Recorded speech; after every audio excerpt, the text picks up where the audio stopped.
अगर अपना contact angle यानी कि थीटा लेस देन 90 डिग्री हो तो क्या होता है? Capillary rise. ग्रेटर देन अगर 90 डिग्री तो कैपिलरी फॉल होता है। Length of the liquid column in the capillary tube वो क्या करेगा? डिफर करेगा। पहले सर लेंथ कितनी थी? जब आपने वर्टिकल रखा तो लेंथ किसके बराबर थी? सर हाइट के बराबर ही है। नीचे क्या ले लो? थिकनेस h ले लो। तो इस लेयर और इस लेयर की वेलोसिटी का डिफरेंस आएगा। इस लेयर की वेलोसिटी सर कितनी है? v0 है और इस लेयर की वेलोसिटी क्या? 0। तो v0 माइनस 0 हो जाएगा। Terminal velocity directly proportional to d होती है, d स्क्वायर नहीं होती। तो अगर आप डायमीटर को आधा करते तो टर्मिनल वेलोसिटी भी आधी हो जाती, लेकिन डायमीटर का स्क्वायर है। हेलो मेरे प्यारे बच्चों, मेरा नाम है पवन और आज मैं आप सभी का स्वागत करता हूं इस रफ्तार सीरीज के एक और अमेजिंग से लेक्चर में, जो कि है अपने पास मैकेनिकल प्रॉपर्टीज ऑफ फ्लूइड्स का लेक्चर नंबर 6। बेटा ये है आखिरी लेक्चर। इसका मतलब इससे पहले हम लोग 5 लेक्चर कर चुके हैं जिसमें हम लोगों ने फ्लूइड स्टैटिक्स को तहस नहस कर दिया है और फ्लूइड डायनेमिक्स के एकदम अंत पर है। अगर आप लोगों ने पहले 5 लेक्चर नहीं देखे हैं फ्लूइड्स के तो जाकर जरूर देखिए। यूट्यूब पर भी अवेलेबल है और PW ऐप पर भी अवेलेबल है। तो देखो आज के हमारे पिटारे में क्या है हमारे पास? आज है हमारे पास विस्कोसिटी। विस्कोसिटी क्या होता है? Fluid friction. बेटा हमको पता है कि जब कोई भी दो रफ बॉडीज रिलेटिवली मूव करती हैं तो फ्रिक्शन आता है। उसी तरह अगर हमारे पास फ्लूइड्स में लेयर्स होती हैं, अगर लेयर्स क्या करेंगी? आपस में रिलेटिवली मूव करती तो उनके बीच में भी क्या होता है? फ्लूइड फ्रिक्शन प्रेजेंट होता है, जिसको आप विस्कस फोर्स बोलते हो या विस्कोसिटी। ठीक है। फिर आ जाता अपने पास स्टोक्स लॉ, ये देखेंगे भाई साहब। फिर लास्ट आएगा अपने पास टर्मिनल वेलोसिटी। आज ये 3 चीजें हम लोग देख कर जाने वाले हैं और अपना फ्लूइड्स चैप्टर आज खत्म करने वाले हैं। लेकिन उससे पहले जो हम लोगों ने पिछले लेक्चर में स्टार्ट किया था, यानी कि capillary rise and capillary fall, उसमें मैंने आपको पूरा कंसेप्ट डिटेल में बता दिया था। कुछ क्वेश्चंस भी लगवा दिए थे 3-4, लेकिन आज मैं उनपे कुछ बढ़िया बढ़िया मॉडिफिकेशंस करवाना चाहता हूं, क्योंकि जेई मेंस में पूछे जा चुके हैं, नीट में पूछे जा चुके हैं और जेई एडवांस में भी इससे रिलेटेड सवाल क्योंकि पूरे चांसेस हैं कि नीट में इस बार सवाल इससे आ सकता है। तो कृपया करके अपना पूरा का पूरा ध्यान स्क्रीन पर रखें। बात करें हम लोग modifications in capillary rise and capillary fall. मैंने आपको बताया था कि अगर तो अपना कॉन्टैक्ट एंगल यानी कि थीटा ग्रेटर देन 90 है तो कैपिलरी राइज होता है, ठीक है ना? नहीं, अगर अपना कॉन्टैक्ट एंगल यानी कि थीटा लेस देन 90 डिग्री हो तो क्या होता है? कैपिलरी राइज होता है। ग्रेटर देन अगर 90 डिग्री तो कैपिलरी फॉल होता है। हमेशा याद रखना कि अगर थीटा क्या है? ग्रेटर देन 90 डिग्री है तो कैपिलरी क्या होता है अपने पास? फॉल होता है। और थीटा क्या है? लेस देन 90 डिग्री, यानी contact angle less than 90 degree तो कैपिलरी क्या करता है? राइज करता है। अगर मैंने आपको इतनी चीज बता रखी है तो ये मोर देन सफिशिएंट है। इतनी चीजें आपको पता है तो आप सारे मॉडिफिकेशन बहुत बढ़िया तरीके से समझ जाओगे। कैसे? कि सर फॉर्मूला तो एक ही अपने पास, H equals to 2t cos theta upon rho r g. अगर आपने हाइट को, जो भी कैपिलरी राइज है, ठीक है ना, या कैपिलरी फॉल है, जो भी, अगर आपने उस H को स्मॉल r यानी कि रेडियस ऑफ ट्यूब के टर्म्स में लिखना है तो आप इस तरीके से लिखोगे, और अगर रेडियस ऑफ मिनिस्कस के टर्म्स में लिखना है तो आप किस तरीके से लिखोगे? 2t अपॉन रो कैपिटल आर जी, जहां पे स्मॉल r क्या है अपने पास? रेडियस ऑफ कैपिलरी ट्यूब है, रेडियस ऑफ कैपिलरी ट्यूब है, और कैपिटल आर क्या है अपने पास? रेडियस ऑफ मेनिस्कस है। अरे समझ लग रही बात? ये मैंने आपको ऑलरेडी चीजें बता दी है। अब इसी से रिलेटेड कुछ मॉडिफिकेशंस आएंगी, यानी कि हम लोग थोड़ी थोड़ी चीजें चेंज करेंगे, उससे देखेंगे क्या फर्क पड़ता है कैपिलरी राइज कैपिलरी फॉल। ठीक है, ये है मतलब मॉडिफिकेशन। ठीक है, जो मैं करवा रहा हूं आपको वो खुद में क्वेश्चंस हैं, लेकिन मैं आपको कॉन्सेप्ट के रूप में करवा रहा हूं ताकि आप बढ़िया से नोट्स बना लो और उनको दिमाग में रख सको कि सर ऐसा कुछ सवाल आ गया तो तुरंत हिट करना चाहिए कि सर ने ऐसा कुछ करवाया था, फटाफट लगाओ आंसर निकालो। समझ लग रही है बात? तो देखो भाई साहब, सबसे पहले क्या है कि अभी तो हम लोगों ने बात की थी, अगर अपने पास एक बीकर है, बीकर में कोई लिक्विड पड़ा हुआ है, ठीक है, और अगर तो मैं क्या करता हूं, उसमें एक कैपिलरी ट्यूब डालता हूं और उस पर कैपिलरी राइज कुछ हो जाता है, कॉन्टैक्ट एंगल क्या होगा? लेस देन 90 डिग्री है। ठीक है, मान लेते कैपिलरी राइज हो रहा है। कितना कैपिलरी राइज हुआ सर? एच, कुछ एच कैपिलरी राइज हुआ। इतनी चीज क्लियर है कि नहीं? तो मुद्दे की बात यहां पर है, ये जो एच होता है, ये जो एच होता है, ये जो एच होता है, एच क्या है यहां पर? कैपिलरी राइज है। ये जो एच है, ये बेसिकली हमेशा क्या होता है? वर्टिकल हाइट होती है। क्या होती है? Vertical height. समझ लग रही है बात? ये क्या होती है? Vertical height. इसका मतलब क्या है सर? कि अगर तो मैं क्या कर देता हूं, अगर तो मैं क्या कर देता हूं, इसी कैपिलरी ट्यूब को मैं टिल्ट कर दूं, टिल्ट कर दूं, तो भाई साहब कुछ ऐसा बन जाएगा अपने पास, ऐसा बन जाएगा इस तरीके से। तो मैं आपसे पूछना चाहता हूं कि अगर जब मैंने टिल्ट कर दिया है, टिल्ट कर दिया है कैपिलरी को वर्टिकल से किसी एंगल थीटा, किसी एंगल थीटा पर टिल्ट कर दिया है, तो भाई साहब मैंने आपको बताया था कि यहां पे जो एच होता है, ये क्या है? Vertical height. किसकी? मेनिस्कस की। मेनिस्कस की vertical height from the level, liquid level in the beaker. जो भी लिक्विड का जो लेवल है बीकर में, उससे मेनिस्कस की वर्टिकल हाइट है। एच क्या है अपने पास? Vertical height of meniscus from the liquid level of the beaker. बार बार रट लो दिमाग में। एच क्या है अपने पास? एच क्या है? मेनिस्कस, जो भी मेनिस्कस है उसकी vertical height from the liquid level of the beaker. Beaker का लिक्विड लेवल सर ये है, ठीक है ना? उससे ये मेनिस्कस है, उनके बीच की वर्टिकल हाइट। तो यहां पर भी सर ये है अपने पास मेनिस्कस, ठीक है ना? ये है अपने पास क्या सर? ये है अपने पास लिक्विड लेवल। इतनी क्लियर है कि नहीं? तो यहां से जो वर्टिकल हाइट आएगी वो क्या आएगी सर? वो क्या आ जाएगी? अगर मैं वर्टिकल देखूं क्या जाएगी अपने पास? तो बेटा ये एच एच सेम ही होंगे, ये एच एच सेम ही होंगे। अरे समझ लग रही है बात भाई साहब? ये एच और ये एच सेम ही होंगे, ठीक है? कैसे सर? बेटा होता क्या है, अगर आपने किसी कैपिलरी ट्यूब को डाला है, ठीक है? किसी कैपिलरी ट्यूब को डाला है लिक्विड के अंदर, तो जो एच आता है वो क्या आता है सर? वो आता है 2t cos थीटा, जहां पे थीटा क्या है? Contact angle. ऐसा करते हैं, इसको थीटा के जगह कुछ और एंगल ले लेते हैं, वरना आप कंफ्यूज कर जाओगे कॉन्टैक्ट एंगल और याले एंगल में। तो कौन सा एंगल ले? अल्फा ले लेते हैं, ठीक है? अल्फा ले लेते हैं। It is clear? तो एच क्या होता है? 2t cos theta upon upon rho r जी।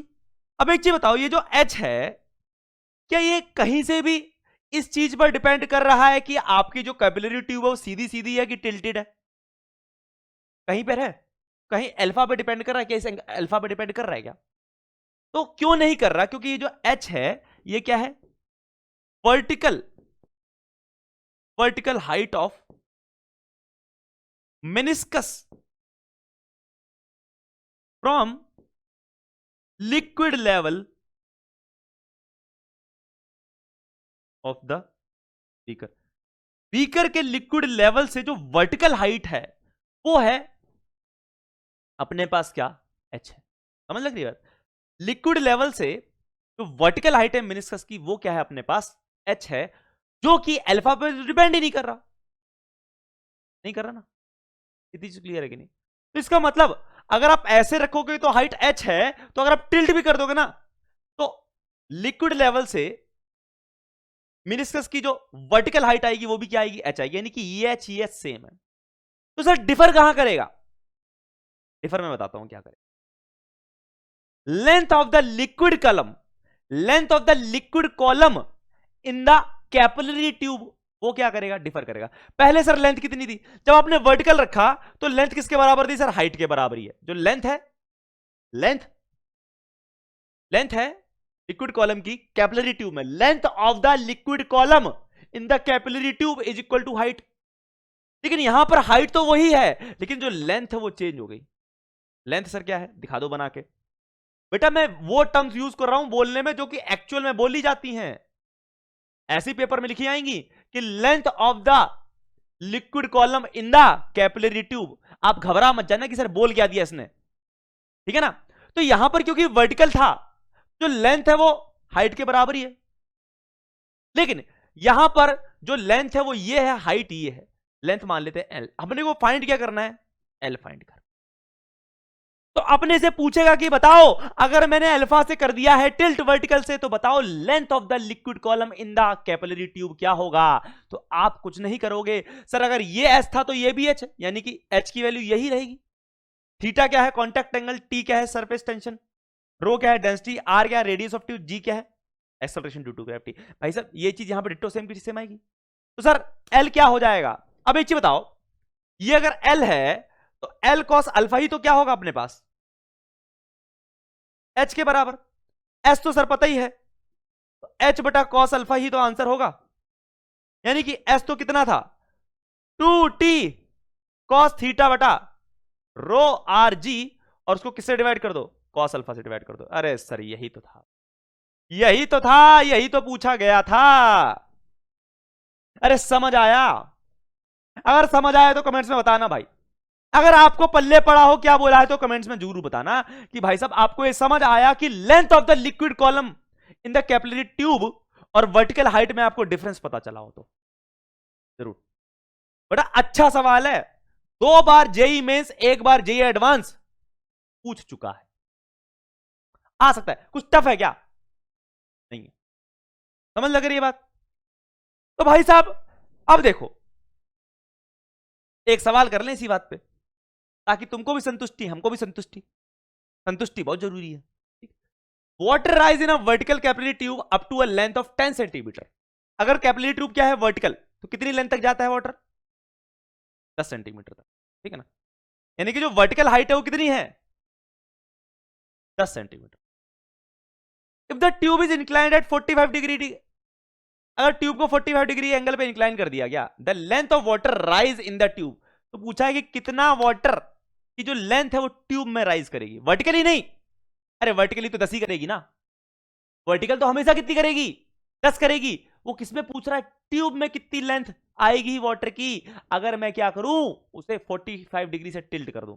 कुछ नहीं करना सर, अभी सीखा हम लोगों ने कि अगर टिल्ट कर दें अल्फा से तो एल कॉस अल्फा किसके बराबर, एच के बराबर होता है। यहां पे एच ऑलरेडी दे रखा पिछले सवाल में, कितना 10, तो 10 बाई कॉस अल्फा ही तो आंसर हो जाएगा। आंसर क्या हो जाएगा, एल बराबर H upon cos alpha. H की वैल्यू 10 सेंटीमीटर है, कॉस अल्फा की वैल्यू कॉस 45 डिग्री आ जाएगा अपने पास। ये कितना आ जाएगा, 10 बटा 1 बाय रूट 2, तो आंसर कितना आ जाएगा 10 रूट 2 सेंटीमीटर। अरे भाई साहब कतई लल्लू सवाल, शर्म आ गई, ठीक है ना। तो this is what we call modification, समझ लग रही है। तो ये एक मॉडिफिकेशन है, अभी सारी नहीं कराई, धीरे धीरे करा रहा हूं, सारी नहीं कराई। अच्छे सवाल है बेटा, ये अच्छे सवाल जिनके पूरे चांसेस होते हैं आने के, ठीक है ना।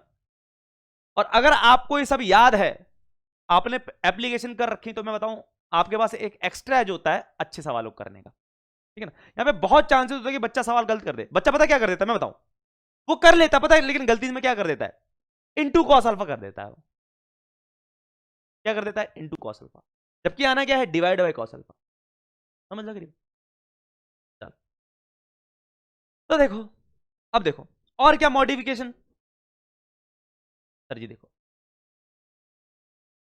अगर अपने पास क्या है, एक बीकर है, बीकर में लिक्विड भरा हुआ है, और अगर मैं क्या करूं, एक कैपिलरी को डालूं उसमें, समझो कैपिलरी राइज हो गया कुछ, ठीक है, किसी हाइट, वर्टिकल हाइट एच तक, ठीक?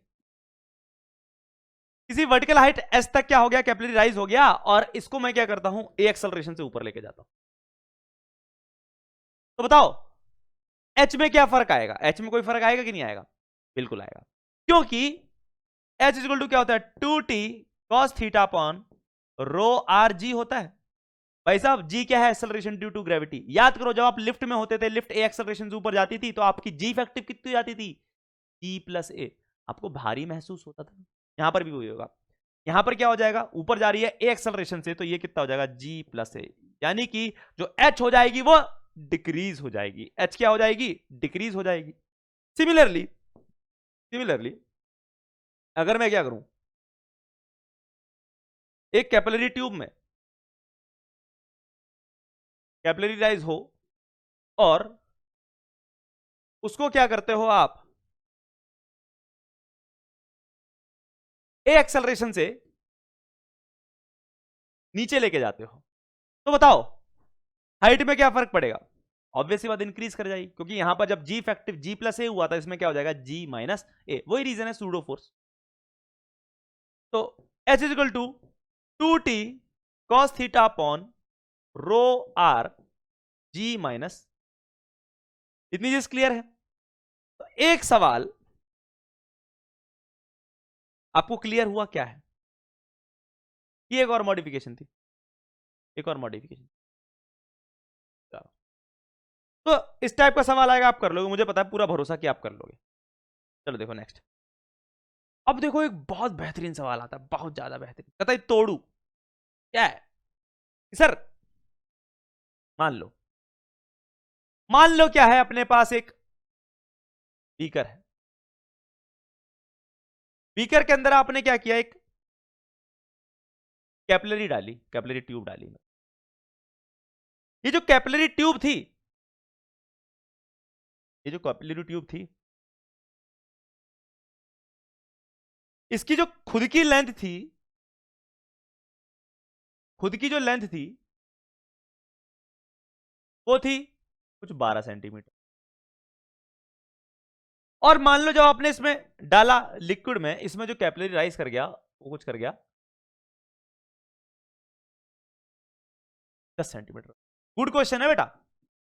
ये जो कैपिलरी ट्यूब थी, इसकी खुद की लेंथ तो क्या थी, 12 सेंटीमीटर थी, और इसमें कैपिलरी राइज कितना कर गया? अकॉर्डिंग टू सिचुएशन, सिचुएशन में क्या होगा, कॉन्टैक्ट एंगल होगा अपने पास, रेडियस ऑफ द ट्यूब होगा, है ना, वही h is equal to 2t। Surface tension तो चेंज हो नहीं सकती, 2t cos theta upon rho r g. आपको रेडियस ऑफ द ट्यूब पता है, जी पता है, 2t पता है, कॉन्टैक्ट एंगल भी पता है, तो उसके अकॉर्डिंग आपने देखा कि कितना आया, ये 10 सेंटीमीटर। कितना आया? 10 सेंटीमीटर। ये चीज क्लियर है? अब तुम में से था कोई शैतान आदमी, उसने क्या किया, जो ये ट्यूब थी ना 12 सेंटीमीटर की ट्यूब, जिसमें 10 सेंटीमीटर की क्या थी, कैपिलरी राइज थी, जाके ट्यूब को 20 से तोड़ दिया, तो ट्यूब कितने की रह गई? 6 सेंटीमीटर की। ट्यूब कितने की रह गई? 6 सेंटीमीटर की। भाई साहब, जो कैपिलरी ट्यूब रह गई वो कितने की रह गई? 6 सेंटीमीटर की। समझ लग रही है बात? ट्यूब तो रह गई आधी, तो सर ट्यूब तो रह गई आधी, 6 सेंटीमीटर की ट्यूब रह गई। अब आपसे पूछा जा रहा है सर, जब लेंथ ऑफ द ट्यूब तो आधी रह गई 6 सेंटीमीटर की, हम ये जो चीज निकालते हैं तो फॉर्मूला डाल के निकालते हैं कि हमको सवाल में थीटा दे देता है कॉन्टैक्ट एंगल, हमको रो देता है, आर देता है, जी देता है, सब कुछ दे देता है, हम पुट कर देते हैं, आंसर आ जाता है। अब जब यहां पे 10 सेंटीमीटर आया था तो अपने पास कितना था, कैपिलरी ट्यूब का लेंथ 12 सेंटीमीटर। अब भले ही आपने करके तोड़ दिया हो कैपिलरी ट्यूब को, लेकिन सर फॉर्मूले में तो आंसर तो तब भी कितना आएगा, 10 सेंटीमीटर आएगा। यहां पे टी डालूं, यहां पे रो डालूं, आर डालूं, जी डालूं, थीटा डालूं, तो आंसर तो 10 सेंटीमीटर आ रहा है। आपने जब कैपिलरी ट्यूब को ये आधा कर दिया, तो इसका मतलब पानी ऐसे फब्बारे की तरह बाहर निकलेगा, दुन दुन दुन, क्योंकि पानी को तो कितना राइज करना चाहिए, यानी कि लिक्विड को कितना राइज करना चाहिए, 10 सेंटीमीटर। आपने जब कैपिलरी ट्यूब को तोड़ दिया है, तो सर लिक्विड तो राइज करता, ऐसे अगर फब्बारे की तरह बाहर निकल जाता, क्योंकि इसको तो 10 सेंटीमीटर राइज करना था। अरे भाई साहब, फब्बारे की तरह बाहर निकल जाता, क्या ऐसा होगा? क्या ऐसा होगा? नहीं हो। लिक्विड फब्बारे की तरह बाहर नहीं निकलेगा, liquid won't come out like fountain. जो लिक्विड है वो फव्वारे की तरह बाहर नहीं निकलेगा, क्योंकि तुम्हें तो लगता है सर फॉर्मूले के अकॉर्डिंग 10 सेंटीमीटर आ रहा है, तो जो कैपिलरी राइज करेगी वो तो 10 सेंटीमीटर राइज करेगी। आपने तो ट्यूब 6 सेंटीमीटर की दी है, तो बाहर निकल जाएगा पानी? ऐसा नहीं होता, ऐसा नहीं होता। तो क्या होता है सर, क्या पानी राइज ही नहीं करता? नहीं, राइज करता है। कहां तक राइज करता है बेटा? जितनी कैपिलरी की लेंथ है ना, उतना ही राइज करता है। एक्चुअल में तो उसको कितना करना चाहिए था, 10 सेंटीमीटर, लेकिन आपने जब कैपिलरी ट्यूब ही तोड़ दी तो कितना करेगा, 6 सेंटीमीटर। अब सर रीजन क्या है, बताता हूं, यही तो गेम है। अब सर रीजन क्या है कि सर वो अपने आप को समेटे हुए, क्या रीजन है वो अपने आप को समेटे हुए है? क्यों पूरा का पूरा नहीं किया? वो होता क्या है कि जब तक तो ये सिचुएशन थी, कोई दिक्कत नहीं थी, क्योंकि आपकी जो कैपिलरी ट्यूब की लेंथ थी वो 12 सेंटीमीटर थी, जो कि कैपिलरी राइज से ज्यादा है, तो कोई दिक्कत नहीं है, 10 सेंटीमीटर आया इससे तो 10 सेंटीमीटर कर जाए। लेकिन जब आपकी कैपिलरी ट्यूब की जो लेंथ है वो कम है as compare to the actual में जो कैपिलरी राइज करना चाहिए, कैपिलरी राइज तो 10 सेंटीमीटर करना चाहिए, आपकी कैपिलरी ट्यूब की लेंथ तो क्या है 6 सेंटीमीटर है। उस केस में क्या करता है, पानी से बाहर नहीं निकलता, पता क्या करता है, यहीं पर आ जाता है और यहीं पर रुक जाता है टॉप तक। बस क्या होता है, अब एक चीज बताओ, क्या चीज चेंज हो सकती है इस फॉर्मूले में? आर क्या, रेडियस ऑफ ट्यूब, नहीं चेंज हो सकता। रो क्या, डेंसिटी, नहीं चेंज हो सकती। जी क्या, नहीं चेंज हो सकता। टू सरफेस, क्या चेंज हो सकता है? Sir theta. तो होता क्या है कि जब आप तोड़ देते हो कैपिलरी ट्यूब को, तो यानी कि पानी फब्बारे की तरह बाहर निकल आता ना, वो जाता है जितनी भी लेंथ होती है कैपिलरी ट्यूब की, वहां पर जाकर अपने आप को एडजस्ट कर लेता है। कैसे एडजस्ट कर लेता है? अपने कॉन्टैक्ट एंगल को चेंज कर लेता है, ठीक है ना? क्योंकि जब जो पहले कॉन्टैक्ट एंगल था उसके अकॉर्डिंग आंसर तो 10 सेंटीमीटर आ रहा था ना, अब तो अपने आप को उसको किस हिसाब से मेंटेन करना पड़ेगा, 6 सेंटीमीटर के हिसाब से। अगर उसे अपने आप को 6 सेंटीमीटर के हिसाब से मेंटेन करना पड़ेगा, तो कौन सी चीज इसमें से चेंज नहीं हो सकती? थीटा चेंज नहीं। थीटा है बस एक वही चीज जो कि अपने पास चेंज हो सकती, बाकी रो आर जी टी चेंज नहीं होता। समझ लग रही बात? तो इतनी चीज याद रखना कि कौन सी चीज है जो इसमें चेंज हो सकती है, वो है थीटा। कॉन्टैक्ट एंगल चेंज हो सकता, क्योंकि बाकी चीजें तो फिक्स है ना भाई। समझ आया? तो यहां पर क्या करेगा, अगर यहां पे कॉन्टैक्ट एंगल कुछ थीटा था ना, तो यहां पे कॉन्टैक्ट एंगल कितना हो जाएगा? ये सब करके आंसर कितना आ रहा था, 10 सेंटीमीटर। तो यहां पे पता क्या आएगा, आंसर तो 6 सेंटीमीटर आएगा, लेकिन हो क्या जाएगा 2t, यहां पे थीटा कुछ नया बन जाएगा, थीटा डैश अपॉन आर। अरे समझ आया कि नहीं आया? तो बोलने का मतलब क्या था कि कभी आप ऐसी हरकत कर देते हो जैसे यहां पर करी गई, एक्चुअल में करती है 10 सेंटीमीटर राइज, 12 सेंटीमीटर की ट्यूब थी, आपने ट्यूब ही तोड़ दी, आधी कर दी 6 सेंटीमीटर की। अब इसके अकॉर्डिंग तो 10 सेंटीमीटर करना चाहिए, तो इसका मतलब फब्बारे की तरह बाहर निकल जाएगा। नहीं, क्या होगा, वो 6 सेंटीमीटर तक जाएगा और वहीं पे अपना कॉन्टैक्ट एंगल को चेंज करके अपने आप को क्या कर लेगा, एडजस्ट कर लेगा, क्योंकि बाकी क्वांटिटीज तो चेंज हो सकती है ना, टी ओ आर जी, क्या चेंज हो सकता है, थीटा। तो अपने कॉन्टैक्ट एंगल को कुछ चेंज कर लिया, थीटा डैश कर लिया, ठीक है ना? तो अपने पास क्या आ गई, 6 सेंटीमीटर उसके अकॉर्डिंग हाइट आई। समझ लग रही है बात? तो ये चीज याद रखना, इंपॉर्टेंट पॉइंट है। तो यहां पे बना देता हूं आपको थोड़ा थोड़ा दिखाने के लिए, फील कराने के लिए कि यहां पे कॉन्टैक्ट एंगल कितना है, यहां पे कॉन्टैक्ट एंगल है थीटा, और यहां पे कॉन्टैक्ट एंगल कितना है, यहां पे कॉन्टैक्ट एंगल है थीटा डैश। अरे ठीक है ना? तो जब भी ऐसा कुछ होगा तो कॉन्टैक्ट एंगल को अपने चेंज कर लेगा। वो किसको चेंज कर लेगा? कॉन्टैक्ट एंगल को अपने चेंज कर लेगा। समझ लग रही बात? सर इस फॉर्मूले में तो कॉन्टैक्ट एंगल को चेंज किया, समझ आता है, लेकिन आपने एक फॉर्मूला और भी तो बताया है। कौन सा बताया मैंने फॉर्मूला? जल्दी से बताएंगे, एक फॉर्मूला और बताया सर। मैं आपने ये फॉर्मूला तो बताया, लेकिन साथ में ये भी तो बताया है, 2t upon rho r ji, radius of meniscus के टर्म्स में। हाँ भाई, अरे चाहे ये 10 सेंटीमीटर तो ये भी 10 ही सेंटीमीटर होगा। तो सर फिर इसमें कौन चेंज करेगा अपने आप को? इसमें तो थीटा नहीं है, इसमें पता कौन चेंज करेगा? Radius of meniscus, meniscus radius of meniscus अपने आप को चेंज करेगा। खुद सोचो ना यार, अभी यहां पे थीटा है, यहां पे अगर थीटा डैश हो गया तो मिनिस्कस भी तो चेंज हो गया ना। पहले थोड़ा सा ज्यादा ऐसे था, अब थोड़ा सा फ्लैट सा, थोड़ा ऐसे ज्यादा कर्व था ना, अब देखो थोड़ा सा फ्लैट सा हो रहा है। समझ लग रही है बात? अरे भाई साहब, अरे भाई साहब, आ रहा है ना, आ रहा है, ठीक है ना। तो देख रहे हो यहां पे कर थोड़ा सा ज्यादा है, यहां पे कर थोड़ा सा ज्यादा है, थोड़ा ज्यादा कर्व्ड है, ठीक है ना, ऐसे यहां पे थोड़ा सा फ्लैट की तरफ जा रहा है, समझ लग रही है? इतनी चीज क्लियर है? हम्म। तो हो क्या रहा है कि वो अपने रेडियस ऑफ मिनिस्कस को चेंज कर लेगा इस केस में।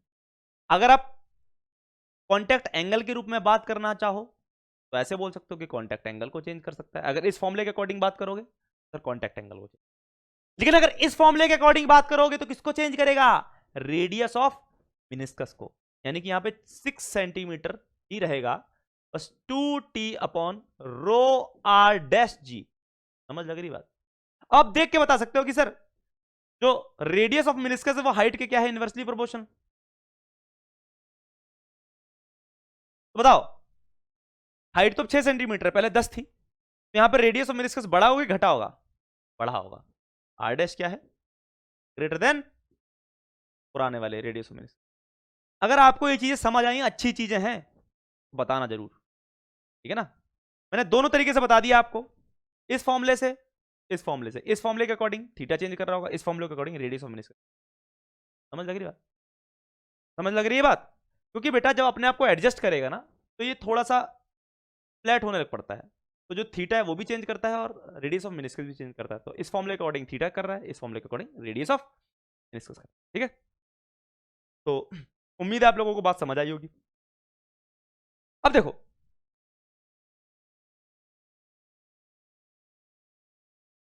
क्या है अपने पास, water rises to a height h in capillary tube। water किसी कैपिलरी ट्यूब में h हाइट तक जाता है। the length of the capillary tube above the surface of water is made less than h। वही चीज हो गई, अगर हुआ क्या कि अगर किसी कैपिलरी ट्यूब में h हाइट तक जाता है वाटर, अब आपने क्या किया, वो कैपिलरी ट्यूब की जो हाइट ही थी, यानी कैपिलरी जो ट्यूब था उसको क्या कर दिया, तोड़कर इस हाइट h से ही कम कर दिया। कैपिलरी ट्यूब भी आपने छोटी बना दी, पानी तो h हाइट तक जाता था, ठीक है ना, लेकिन आपने अब जो कैपिलरी ट्यूब बना दी वही छोटी बना दी h हाइट से भी, तो क्या पानी क्या फव्वारे की तरह बाहर निकल आएगा? क्या होगा अपने पास, water does not rise at all, water rises up to the tip of capillary tube and then starts overflowing like a fountain। गलत। water rises up to the top of capillary tube and stays there without overflowing। water rises up to a point a little below the top and stays there। तो क्या आएगा, water rises up to the top of capillary tube and stays there without overflowing। water rises up to a point a little below the top and stays there। बेटा इसका answer क्या आएगा अपने पास, option top तक जाएगा capillary tube के पानी, है ना, पानी क्या करेगा, टॉप तक जाएगा कैपिलरी ट्यूब के और वहीं पर स्टे करेगा, ओवरफ्लो नहीं करेगा। वो अपने क्या करेगा, कॉन्टैक्ट एंगल और रेडियस ऑफ मिनिस्कस को क्या करेगा, एडजस्ट। उम्मीद है आप लोगों को समझ आया होगा। ये था अच्छा सवाल। इस टाइप के सवाल आने के बहुत ज्यादा चांसेस होते हैं क्योंकि कंसेप्चुअल होते हैं। बेटा जो भी सवाल को मैं अच्छा सवाल बोला करूँ ना, आप उसको स्टार मार्क कर लिया करो, या आपको जो सवाल लगे अच्छा है उसको आप स्टार मार्क कर लिया करो। कि होता क्या है, जब आप LTR करते हो यानी लास्ट टाइम रिवीजन करते हो, जैसे फॉर एग्जांपल एग्जाम के पहले कुछ 20-25 दिन पहले, तो आपके पास इतना टाइम नहीं होता कि मैंने जितने भी नोट्स में सवाल कराए हैं आपको आप सारे के सारे रिवाइज कर सकते। तो आप क्या किया करो, जो जो आपने स्टार मार्क कर रखे हैं, अब हर चैप्टर में स्टार मार्क ज़्यादा ज़्यादा 15-20 सवाल होंगे या 25 सवाल होंगे, उनको जरूर देख गए एक बार, क्योंकि वो अच्छे सवाल हैं। हो सकता है कि आपको एग्जाम के प्रेशर में इतना टाइम ना हो कि आपको इतनी जल्दी स्ट्राइक कर सकें, ठीक है ना। तो अगर आप ताज़ा ताज़ा उनको रिवाइज करके जाओगे, लास्ट टाइम रिविजन उनको देख के जाओगे, तो होगा क्या, वो जल्दी से स्ट्राइक करेंगे और आपके ज़्यादा चांसेस बन जाएंगे उनको सही करने, है ना। तो ये चीज़ हमेशा आप गांठ बांध लो कि इसी तरीके से हम लोग काम करेंगे। अब एक क्वेश्चन और देख लो, ये लल्लू सा सवाल है, जस्ट आपका कॉन्फिडेंस लेवल बूस्ट करने के लिए। क्या है, water rises to a height h in a capillary tube of certain diameter. ये आ चुके हैं सवाल बेटा। अब हमारा जो टाइपराइटर है वो लिखता नहीं है कौन से साल में, पता नहीं क्या हो गया उसको, मैं उसको बोलता हूँ लिख तो दिया करो, बच्चों को कॉन्फिडेंस है तो लिखते ही।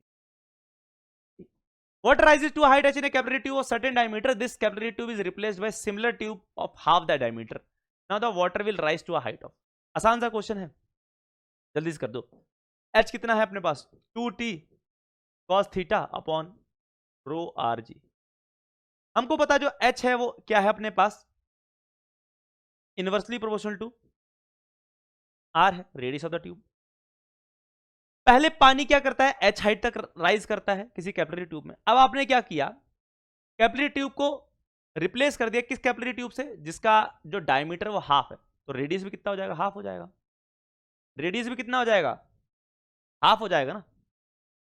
अब क्योंकि हाइट क्या है, इनवर्सली प्रोपोर्शनल टू रेडियस है, तो रेडियस अगर हाफ हो जाएगा तो हाइट क्या हो जाएगी, डबल हो जाएगी।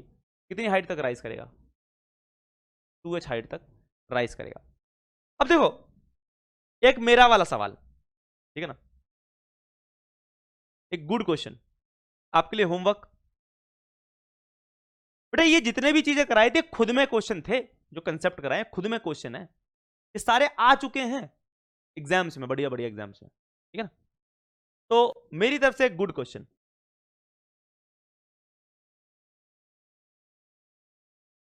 क्या है गुड क्वेश्चन, बेटा अगर अपने पास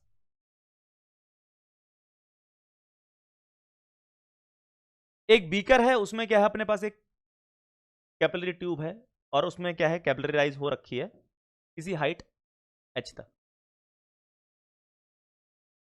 कितनी हाइट तक, h तक। अब मैं क्या कर देता हूं, इसको छोड़ दूं तो सर ये कितनी एक्सेलरेशन से गिरेगा नीचे, एक्सेलरेशन ड्यू टू ग्रेविटी, यानी फ्री फॉल कर रहा होगा। तो बताना है आपको हाइट क्या आएगी। मान लो ये जो कैपिलरी ट्यूब है इसकी हाइट या बोलो लेंथ क्या है कैपिलरी ट्यूब की, L है। पहले क्या था, h हाइट था, आपने जैसे ही छोड़ा तो फ्री फॉल करेगा, तो फ्री फॉल करते टाइम जो हाइट होगी वो क्या होगी, h डिक्रीज करेगी, ठीक है ना। h क्या करेगा, डिक्रीज करेगा, ऐसे लिख लो h will decrease.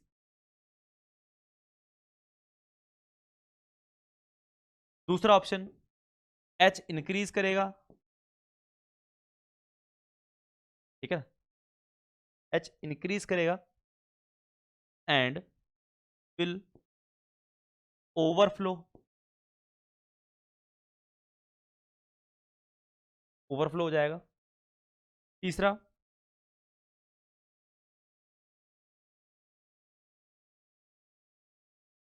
There won't be any capillary rise. अगर मैं छोड़ दूंगा तो सारा का सारा जो भी है h वो खत्म हो जाएगा, h जीरो हो जाएगा, ठीक है। ये ऑप्शन का मतलब है there won't be any capillary rise, ऐसे बोल लेता हूँ, ज्यादा सिंपल तरीका है, h जीरो हो जाएगा, h जीरो हो जाएगा। फोर्थ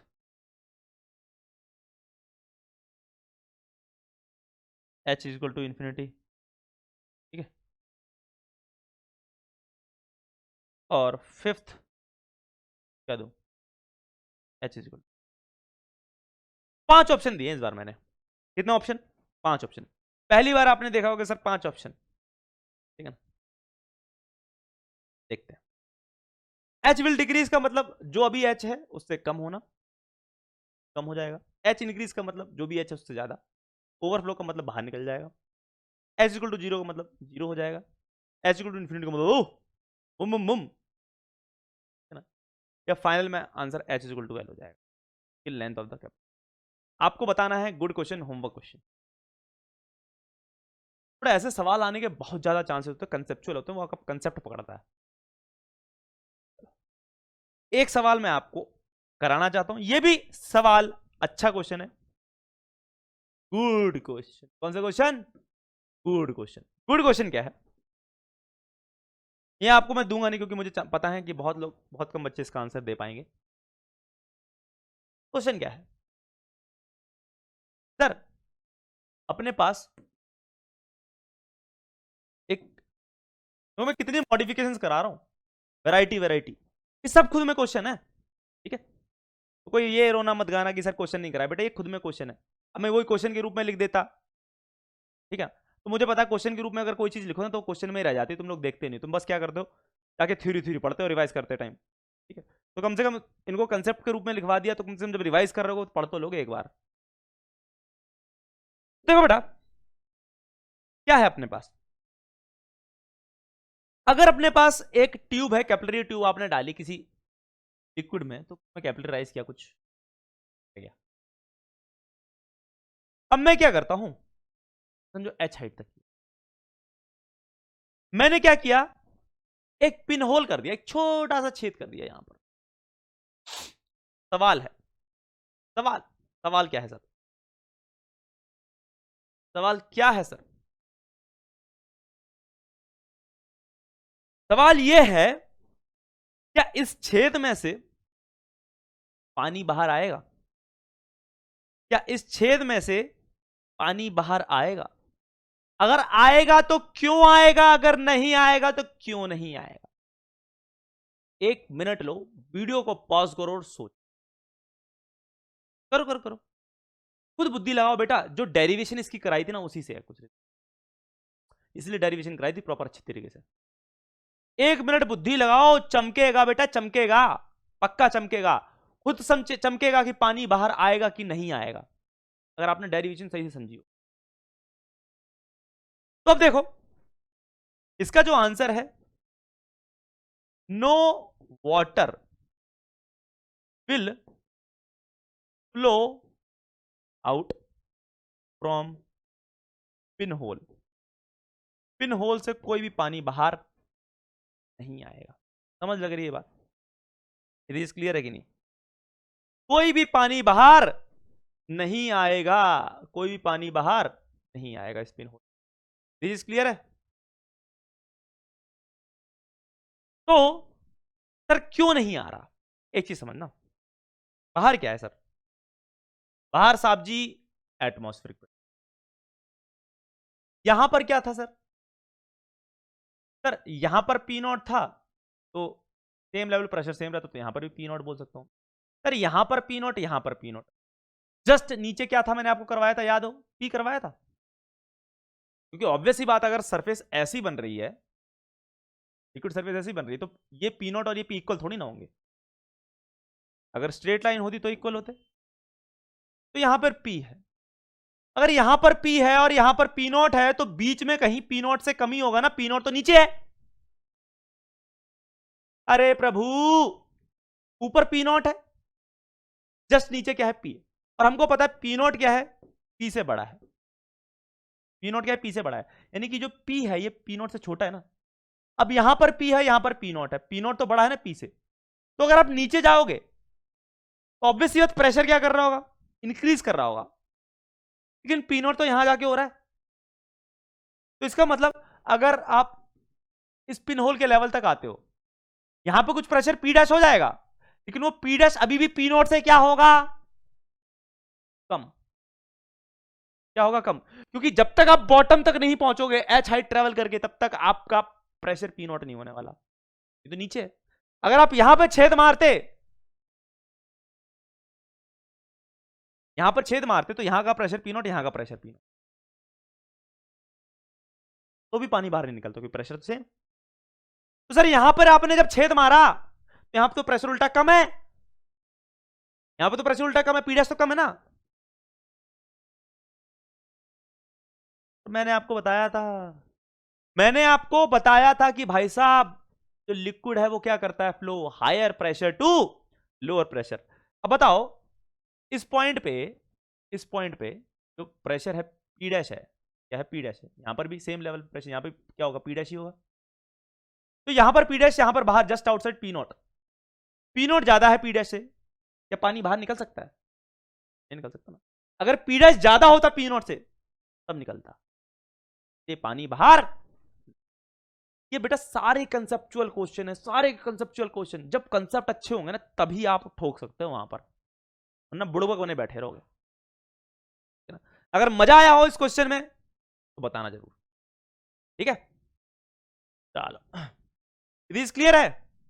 तो क्वेश्चन था विल वाटर या जो भी लिक्विड है come out of pin hole, बेटा सारी वैरायटी करा दी मैंने, सारी वैरायटी A to Z, कोई भी वैरायटी रहती नहीं है कैपिलरी ट्यूब, सारी वैरायटी। जैसा मर्जी सवाल आएगा फोड़ के आ जाओगे, मुझे पता है। अब आसान चीजें आती हैं, और अब देखो अपने पास क्या आ जाता है, विस्कोसिटी। जैसे मैंने आपको स्टार्टिंग में बताया था, विस्कोसिटी क्या है, ये बेसिकली फ्लूइड का फ्रिक्शन है। यानी कि जब फ्लूइड की जो लेयर्स होती हैं, जब एक दूसरे के ऊपर रिलेटिवली मूव करती हैं, उसमें क्या आता है, विस्कस फोर्स आती है, बोलो फ्लूइड फ्रिक्शन। ठीक है, तो देखो जैसे अपने पास क्या है, समझो ये अपने पास एक रिवर है, ठीक है, ये रिवर बेड है, यानी कि रिवर का तल, बॉटम मोस्ट पार्ट रिवर का, और आप साइड से देख रहे हो, तो जो रिवर की गहराई कितनी है सर, कितनी गहराई है इस रिवर की, सर एच मान लेते हैं।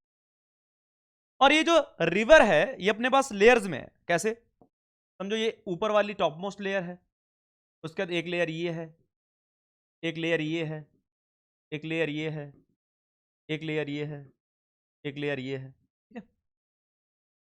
समझो इस रिवर के ऊपर क्या है, एक बोट है, एक नाव है, नाव, कांचीरे कांचीरे, मैं तेरा कांचीरे वाली, ठीक है। मान लेते हैं कि ये जो बोट है इसकी रफ्तार कुछ v0 है, अभी इसकी रफ्तार कुछ v0 है। तो कहते क्या है कि अगर ये बोट किसी रफ्तार v0 से क्या कर रही है, मूव कर रही है, किसी रफ्तार v0 से मूव कर रही है, तो जो यहां पर विस्कस फोर्स आएगी, या बोलो फ्लूइड फ्रिक्शन आएगा अपने पास।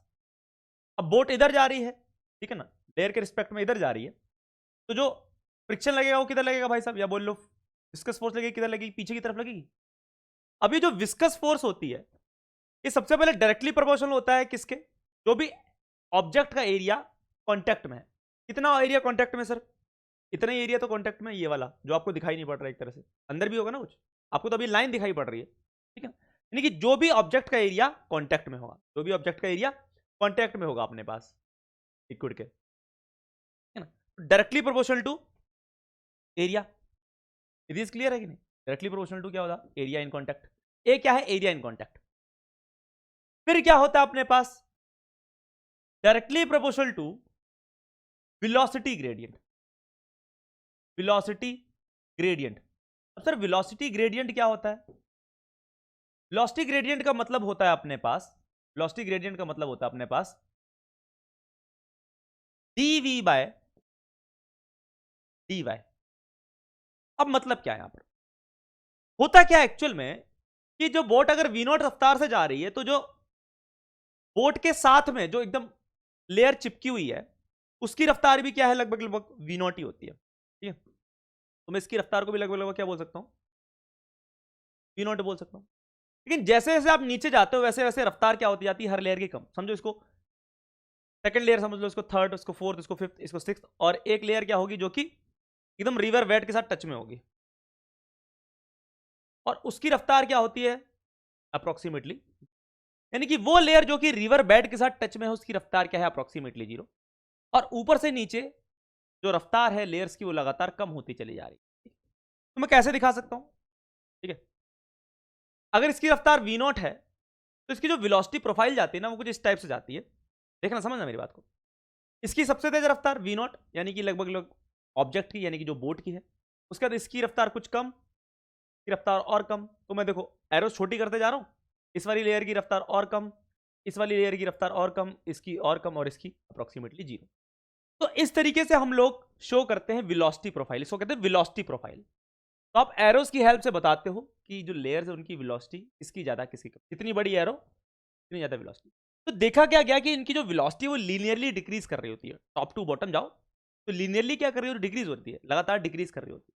तो अगर बॉटम टू टॉप जाओगे तो लीनियरली इंक्रीज भी करेगी। तो अगर मैं क्या करता हूं, वाई पर जाकर नीचे से बॉटम से वाई पर जाकर एक dy की थिकनेस पे देखूं, तो अगर मैं इस वाली लेयर की वेलोसिटी v बोलूंगा तो इसकी वेलोसिटी क्या हो जाएगी, v प्लस डी वी। क्योंकि भाई साहब नीचे से ऊपर जाओगे तो वेलोसिटी क्या कर रही है, इंक्रीज कर रही है, ठीक है। तो इस वाली लेयर की जो वेलोसिटी है, ये वाली जो लेयर है उसकी वेलोसिटी अगर v है तो इसके जस्ट ऊपर वाली लेयर, क्योंकि dy थिकनेस की दूरी पर है उससे, dy की ऊंचाई पर कितनी होगी, dv तो ज्यादा होगी, ज्यादा थोड़ी ज्यादा होगी dv। अगर इसकी v है तो इसकी क्या होगी, v प्लस डी। तो वेलोसिटी ग्रेडियंट क्या है सर? दोनों के बीच का गैप कितना सर? dy। दोनों के बीच की वेलोसिटी का डिफरेंस कितना सर? dv। तो dv बटा dy ही क्या है अपने पास? वेलोसिटी ग्रेडियंट है। ठीक है ना, इसको क्या बोलते हैं? Velocity gradient. ठीक है, इतनी चीज क्लियर है कि नहीं? अब क्योंकि ये क्या कर रहा है, लीनियरली क्या कर रहा है, इंक्रीज कर रहा है। अगर बॉटम टू टॉप जाओगे तो लीनियरली इंक्रीज करेगा, अगर टॉप टू बॉटम जाओगे तो लीनियरली डिक्रीज। तो ये जो वेलोसिटी ग्रेडियंट है ना, कांस्टेंट रहता है। क्या रहता है? कांस्टेंट रहता है।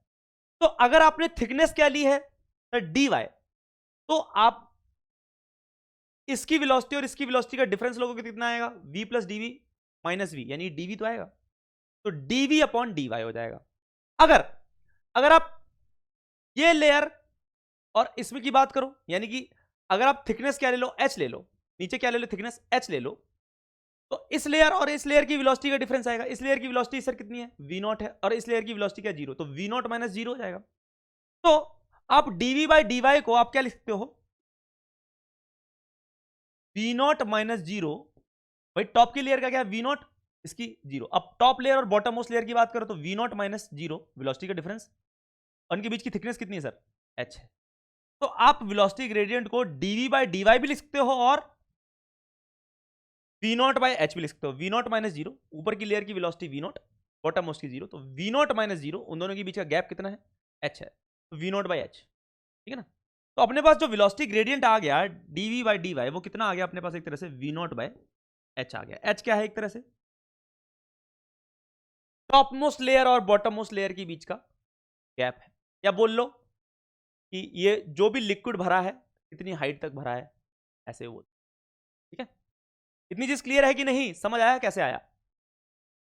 तो वेलोसिटी ग्रेडियंट बहुत सिंपल होता है। आप देख लो दो लेयर्स के बीच का गैप कितना है सर। अगर दो लेयर्स के बीच का गैप दो लेयर्स के बीच का गैप अगर dy है, तो उनकी वेलोसिटी के बीच का गैप कितना हो जाएगा? v plus dv minus v, यानी dv हो जाएगा। तो dv बाई dy हो जाएगा वेलोसिटी ग्रेडियंट। अगर दो लेयर्स के बीच का गैप h है, तो उनकी वेलोसिटी के बीच का गैप कितना है? v0 minus 0, v0 minus 0 divided by h, तो v0 बाई h हो जाएगा। समझ लग रही बात? इट इज क्लियर है कि नहीं? ठीक है, तो जो अपने पास जो विस्कस फोर्स है उसका जो मैग्नीट्यूड है वो डायरेक्टली प्रोपोर्शनल टू एरिया होता है। डायरेक्टली प्रोपोर्शनल टू क्या होता है? वेलोसिटी ग्रेडियंट होता है। तो अब जब प्रोपोर्शनलिटी हटा देते हो तो जो मैग्नीट्यूड है, प्रोपोर्शनलिटी कांस्टेंट आ जाता है ईटा, जिसको कहते हैं coefficient of viscosity into A into d v by d y. अब आप डीवी बाय डी वाई को क्या लिख सकते हो? वी नॉट बाय एच बी लिख सकते हो। अब बात कर लेते थोड़ी सी किसकी किसकी ईटा की। सर ये जो ईटा है ये क्या है? ये क्या है? Coefficient coefficient of viscosity. ठीक है ना? विस्कोसिटी का क्या है? कोएफिशिएंट है। इतनी चीज क्लियर है कि नहीं? इसकी यूनिट क्या होती है सर? इसकी यूनिट क्या होती है? इसकी जो यूनिट होती है वो होती है अपने पास डेका पॉइस। क्या होती है? डेका पॉइस वगैरह में, पॉइस डेका पॉइस, इसमें आपको दिखाई पड़ेगा। सवाल में किस में देगा? डेका पॉइस या पॉइस में देगा आपको। ठीक है, तो होता क्या है कि सर एक डेका पॉइस में कितने पॉइस होते हैं सर? 10 पॉइस होते हैं। इट इज क्लियर है कि नहीं? और वैसे अगर देखा जाए ईटा की क्या हो जाएगी सर? एरिया की होती है मीटर स्क्वायर, डीवाई की होगी मीटर, तो मीटर स्क्वायर से एक मीटर कट जाएगा। इसकी होती है मीटर पर सेकंड होती है, तो metre into metre per second, metre square second. ठीक है ना? मीटर स्क्वायर पर सेकंड। तो क्या हो जाएगी? और क्या लिख सकता हूं मैं? ईटा की यूनिट ये लिख लूंगा मैं, न्यूटन। इधर न्यूटन आ जाएगा। ठीक है ना? और इधर क्या आ गया? मीटर स्क्वायर पर सेकंड, तो सेकंड ऊपर चला जाएगा, तो न्यूटन सेकंड पर मीटर स्क्वायर भी हो जाएगा। और बेटा जो न्यूटन सेकंड पर मीटर स्क्वायर है ना, वही किसके बराबर होता है? एक डेका पॉइस के। क्या बोलो? 10 पॉइस के बराबर। अब चाहो तो आप फोर्स को केजी में भी लिख सकते हो ना। फोर्स क्या? Mass into acceleration. तो आप न्यूटन ना लिख के KG metre per second square भी लिख सकते हो। तो अगर आप फोर्स को KG metre per second square लिखोगे, ठीक है, और इधर तो क्या है? इसको लिखोगे, फोर्स को लिखोगे क्या अपने पास? KG metre per second square. ये मीटर में रहेगा, ये मीटर स्क्वायर में रहेगा, और ये किस में रहेगा अपने पास, मीटर पर सेकंड में रहेगा। तो बताओ, 1 सेकंड से 1 सेकंड कट जाएगा, 1 मीटर से ये 1 मीटर कट जाएगा, ठीक है ना, और ये मीटर से ये मीटर कट जाएगा अपने पास। तो बताओ आंसर कितना आ जाएगा अपने पास? आंसर आ जाएगा अपने पास केजी, केजी, और क्या आ जाएगा अपने पास, इसी को आप लिख सकते हो केजी, 1 मीटर बच गया ना, यहां पे ये वाला मीटर बच गया, एक केजी मीटर, और अपने पास 1 सेकंड यहां पे और बच गया, समझ लग रही है, केजी पर मीटर सेकंड। तो बेसिकली क्या है, यूनिट में थोड़ा सा गेम खेल जाते हैं, इसलिए मैंने आपको कायदे से बता रहा हूं। मेरे को पता बेटा कहां पे क्या इंपॉर्टेंट है, कहां पे यूनिट बताना इंपॉर्टेंट, कहां पे नहीं। मेरे को जहां पे लगता है इसकी यूनिट इतनी इंपॉर्टेंट नहीं है, आपको दिक्कत आ सकती है, तो मैं कभी नहीं बताता। लेकिन जहां पर मेरे को लगता है कि भाई सब यहां पर यूनिट बताना इंपॉर्टेंट है, क्योंकि यूनिट में खेल खेल जाते हैं सवाल में, मैं बताता हूं। मेरे को पता कि भाई इसके यूनिट में खेल खेलते हैं, ठीक है ना, बच्चों को समझ नहीं आता तो मैंने बताया। मैंने न्यूटन के हिसाब से भी बताई, केजी के हिसाब से भी बताई, डेकापॉइस सब कुछ बताया। तो हर मास्टर को पता होता है कि भाई साहब क्या चीज इंपॉर्टेंट है, क्या चीज इंपॉर्टेंट नहीं। यहां पे यूनिट इंपॉर्टेंट है, तो आपकी यूनिट क्या हो गई, एक तो हो गई केजी पर मीटर सेकंड, या हो गई न्यूटन सेकंड पर मीटर स्क्वायर, वही होती है 1 डेकापॉइस। ये बोल लो क्या होती है अपने पास, 10 पॉइस होती है। कोई दिक्कत, ठीक है ना। तो देखो भाई साहब, इसमें तो कोई दिक्कत नहीं है। अब देखो अगर कोई दिक्कत नहीं है तो देखो, अगर मैं फोर्स की बात करूं, फोर्स ऑफ विस्कोसिटी, वो आपने क्या लिखा, ईटा A d v by d Y, ठीक है। अब बुक्स में आप देखोगे बाहर माइनस साइन पड़ा होता है। माइनस साइन क्यों पड़ा होता है, क्योंकि सर हमको पता है ऑपोजिट डायरेक्शन में लगती है अपने पास, फोर्स किधर लग रही है, ऑपोजिट डायरेक्शन में, इसलिए नेगेटिव साइन पड़ा। तो अपने को डायरेक्शन तो पता ही है, तो हमको तो नेगेटिव से कोई लेना देना नहीं, हमको तो मैग्नीट्यूड से मतलब है, हमको तो पता ही पीछे लगता है। जैसे हमको पता है ना एफ इजिकल टू माइनस के एक्स होता है, आप तो के एक्स का यूज करते हो, डायरेक्शन तो पता ही होती है ना स्प्रिंग फोर्स में। उसी तरीके से हम यूज किसका करेंगे सर, हम यूज तो इतना का करेंगे बस, मैग्नीट्यूड मैग्नीट्यूड का। हमको पता ही है सर माइनस साइन को तो क्या मतलब है, साइंस बनाता थोड़ी ना माइनस साइन, ठीक है ना, हमारे लिए हमें डायरेक्शन तो ऑलरेडी पता है, ऑपोजिट लगेगा। इट क्लियर है कि नहीं। तो आपको अगर बुक्स में आप देखोगे तो ऐसा दिख जाएगा आपको माइनस साइन लगाते हुए, डीवी बाई डी वाई। इसी को आप क्या लिख सकते हो, इसी को आप लिख सकते हो minus eta A d v by d y को क्या लिख सकते हो, वेलोसिटी ग्रेडियंट को क्या लिख सकते हो आप, v naught by h. V naught किसकी रफ्तार है सर, ऑब्जेक्ट की रफ्तार है। एच क्या है सर, थिकनेस ऑफ लिक्विड है, या बोलो हाइट ऑफ वाटर है, जो भी स्टैंडिंग वाटर है अपने पास, ठीक है। ये चीज क्लियर है कि नहीं। और ए क्या है, exposed area of the liquid, जो कि एक्सपोज्ड एरिया है, किसके साथ एक्सपोज्ड है, लिक्विड के साथ एक्सपोज्ड है, या बोलो कॉन्टेक्ट एरिया है लिक्विड के साथ। तो आप ऐसे लिख सकते हो, ये तो मैंने डायरेक्शन के हिसाब से भी बताया हुआ माइनस साइन, आपको सिर्फ मैग्नीट्यूड की जरूरत। बाकी आपको ये चीजें समझ आ गई। एक क्वेश्चन देखो, क्वेश्चन देखो, समझ आएगा बेटा। क्वेश्चन क्या है, अ स्क्वायर मेटल प्लेट, एक स्क्वायर है मेटल प्लेट ऑफ एरिया, और एरिया दे रखा है, एरिया ऑलरेडी दे रखा है उसका, is moving horizontally at a speed of 2 metre per second, 2 metre per second से मूव कर रही है, यानी कांस्टेंट स्पीड से मूव कर रही है। कोई चीज कांस्टेंट स्पीड से कम मूव करती है जब उसके ऊपर नेट फोर्स क्या हो, 0 हो। A square metal plate of area 2 meter per second is moving horizontally at a speed of 2 meter per second by applying horizontal tangential force over the free surface of a liquid. समझो, अपने पास ये liquid है, उसके ऊपर मैंने एक square plate डाली हुई है। अब साइड से देखोगे तो आपको एक लाइन ही दिखाई पड़ेगी, पूरा तो एरिया दिखाई नहीं पड़ेगा। अब वो क्या कह रहा है कि इसके ऊपर आप टेंजेंशियल फोर्स लगा रहे हो आप ऐसे, और इस टेंजेंशियल फोर्स लगाने के बावजूद भी ये क्या कर रही है, कांस्टेंट स्पीड से मूव कर रही है 2 मीटर पर सेकंड। अब एक चीज बताओ, कोई चीज कांस्टेंट स्पीड से कब मूव कर सकती है, जब नेट फोर्स 0 हो। तो इसका मतलब इस फोर्स को कौन कैंसिल आउट कर रहा होगा, कौन कैंसिल आउट कर रहा होगा, जल्दी बता दो, जल्दी बताएंगे सारे के सारे, कौन कैंसिल आउट कर रहा होगा सर, इस फोर्स को कैंसिल आउट कर रहा होगा अपने पास विस्कस फोर्स, है ना, विस्कस फोर्स कर रहा होगा कैंसिल आउट। अरे इतनी चीज क्लियर है कि नहीं, यहाँ पे हरा हुआ है, ठीक है। अपने पास प्लेट है, पीली पीली क्या है, प्लेट है, ऐसा ये पीली पीली प्लेट है।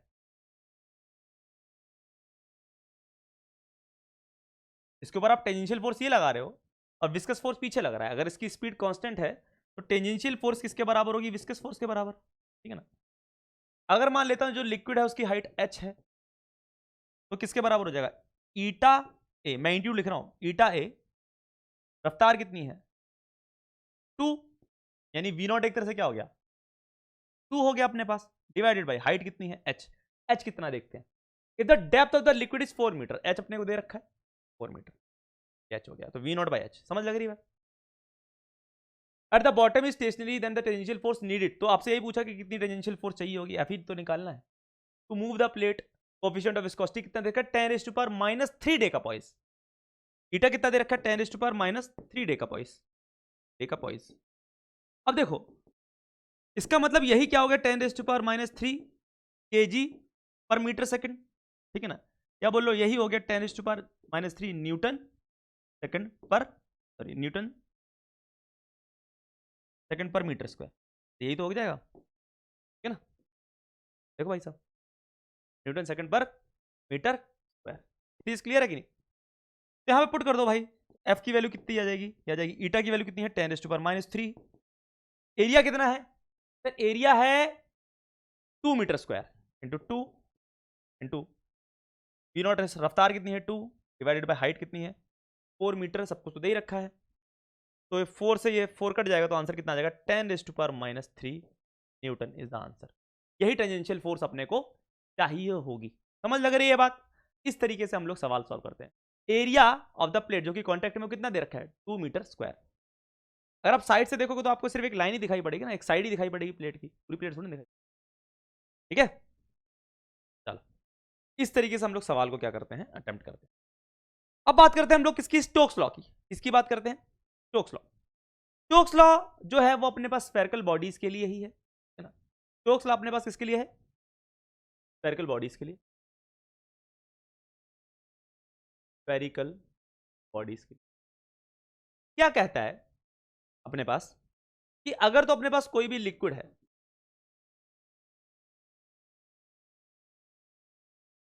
उसके अंदर कोई भी लिक्विड है, अगर उसके अंदर कोई भी बॉडी मूव करती है, कोई भी बॉडी मूव करती है, ये बॉडी मूव करती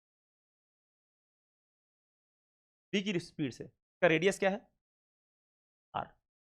ऑब्वियसली बात स्फेरिकल बॉडी है, स्फेरिकल बॉडीज के लिए ही वैलिड है, इसका r है। अगर ये बॉडी v स्पीड से मूव करती है, रेडियस इसका r, तो इसके ऊपर जो लिक्विड की वजह से जो फ्रिक्शन लगेगा, यानी कि विस्कस फोर्स आएगी, मैं ऐसे दिखा देता हूं, विस्कस फोर्स जो आएगी, ठीक है ना। वैसे आएगी तो ऐसे साइड साइड से दिखाने के लिए, लेकिन मैं इधर से दिखा देता हूं, कोई दिक्कत नहीं। दिखाने को आप ऐसे भी दिखा सकते हैं, कोई दिक्कत नहीं, ऐसे दिखा दी। तो जो विस्कस फोर्स आएगी उसकी जो वैल्यू आती है, ठीक है ना, जो वैल्यू आती है वो आती है 6 पाई ईटा RV। इसका ये जो चीज है ये देखी गई है, no proof is there, law है। क्या है? लॉ। समझ लग रही बात? तो 6 पाई ईटा R, समझ लग रही बात? अगर इसको आप वैसे लिखोगे डायरेक्शन के हिसाब से भी तो माइनस और लगा दो, क्योंकि फोर्स क्या है? अपोजिट है ना वेलोसिटी के। R क्या है? रेडियस, इतना तो समझ आता ही है ना। R क्या है? रेडियस है, इतना तो समझ आता ही है। तो ये है अपने पास स्टोक्स लॉ। अब सर स्टोक्स लॉ का जो जनरली काम पड़ता है ना, वो बहुत ज्यादा इंपॉर्टेंट, उसका यूज टर्मिनल वेलोसिटी में पड़ता है। अब सर टर्मिनल वेलोसिटी क्या होती है?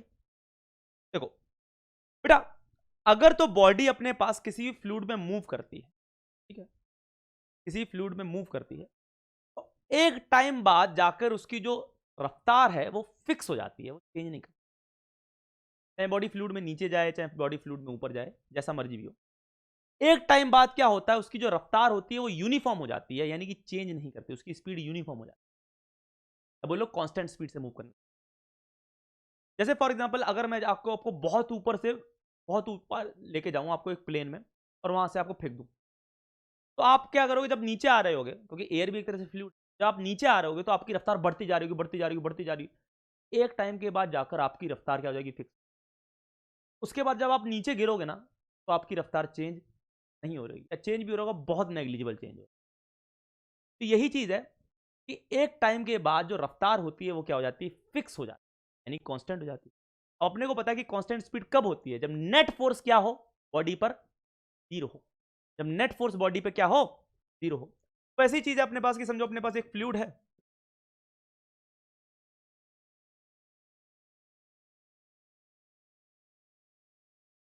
फ्लूइड है, उसके अंदर एक बॉडी है, का रेडियस समझो क्या है, आर।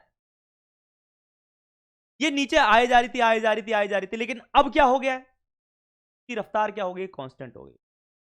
अब इसकी रफ्तार चेंज नहीं कर।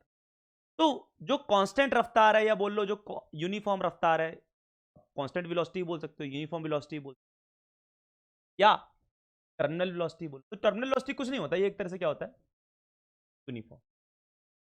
यूनिफॉर्म बोल लो या कांस्टेंट बोल लो। चीज क्लियर है कि नहीं? तो अब क्या कर लिया इसने, एक यूनिफॉर्म वेलोसिटी अटेन कर ली, यानी कि अब मैं इसको बोल देता हूं, इसने वीटी अटेन कर लिया। वीटी का मतलब क्या है, टर्मिनल वेलोसिटी, क्या बोल लो, यूनिफॉर्म।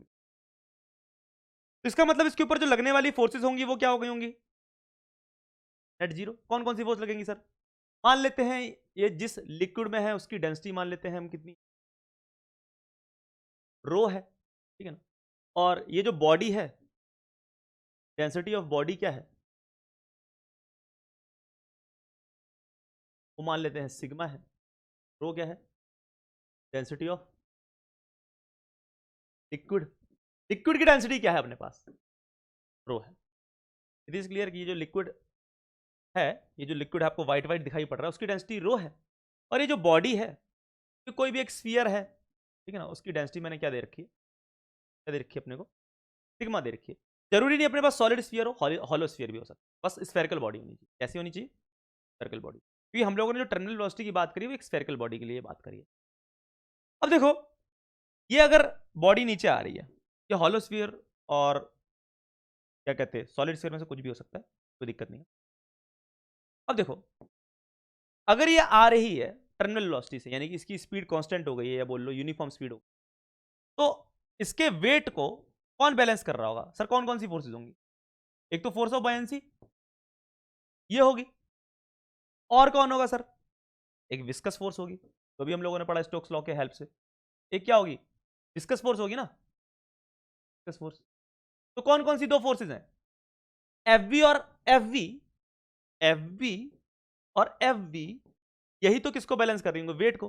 तभी तो नेट फोर्स क्या होगी, यानी कि ऊपर की फोर्स बराबर नीचे की फोर्स, तभी तो इसकी वेलोसिटी क्या होगी, टर्मिनल वेलोसिटी होगी भाई साहब। तभी तो इसके पास क्या होगी, टर्मिनल वेलोसिटी होगी ना, वीटी। तभी तो स्पीड क्या हो जाएगी, कांस्टेंट।